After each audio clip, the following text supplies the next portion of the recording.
All right, just give me one quick minute, maybe two, so I can just get something on my heart out. Okay, in Second Corinthians chapter 7, I just want to read just a few verses. It If you look around, you can see that a nation that used to be great, a nation that used to stand up for what's right, is quickly fallen. We started accepting things that's wrong. We started accepting things as okay when they're not. We started saying that the ones that wants to live in sin is good, and the ones that wants to say anything about it are haters.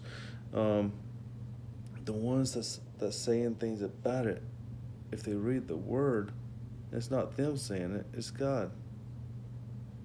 And we have started saying that it's okay. Now, how do we change this? Well, I'm glad you asked. Let's go to 2 Corinthians. Let's look what God Himself said. It says, Then the Lord appeared to Solomon at night and said to him, I have heard your prayer and have chosen this place for myself as a temple of sacrifice. Now, it's not talking about here, it's talking about the temple over in Israel. However, some of those words are still true to this for us. It says, If I close the sky so there are no rain, or if I command the grasshopper to consume the land, or if I send pestilence on my people, and my people who are called by my name, they humble themselves, they pray and seek my face, and turn from their evil ways, then I will hear from heaven. I will forgive their sins and heal their land.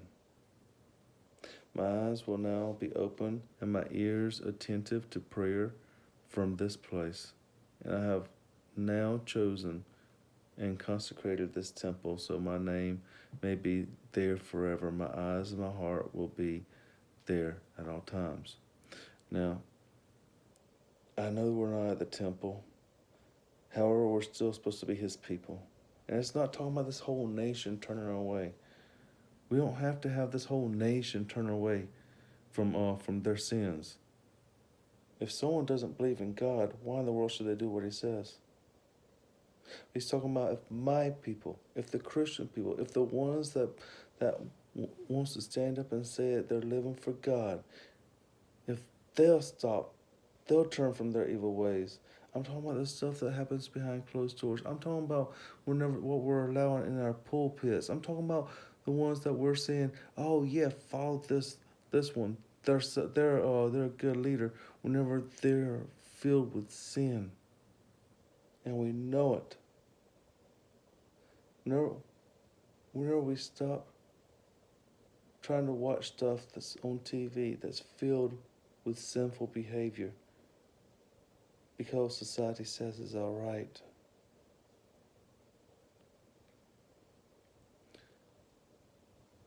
Please join me, all right?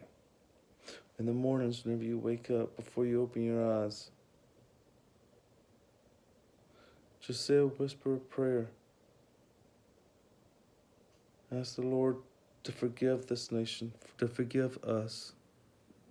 Ask Him to heal this land, heal this nation. Ask Him to help us be a better people.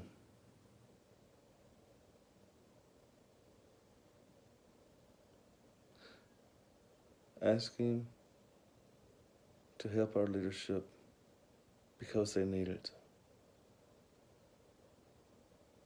The leadership that comes from Romans 13. At least 1 through 4, you can read that part at least. It'll tell you more about the leadership.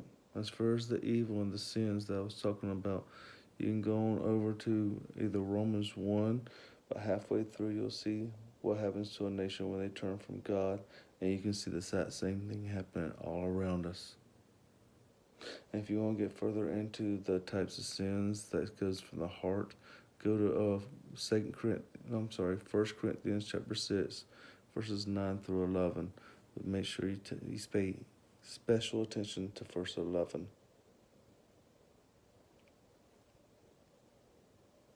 We're none perfect.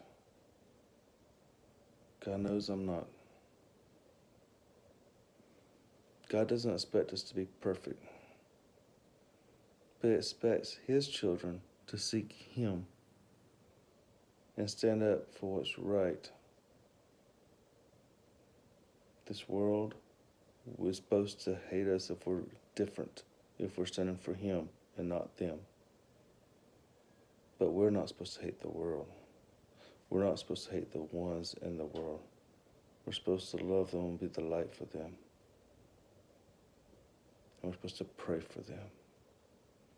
So please, please join me in praying for this nation, because we need it. We need God to come and heal us once again. May God be with you.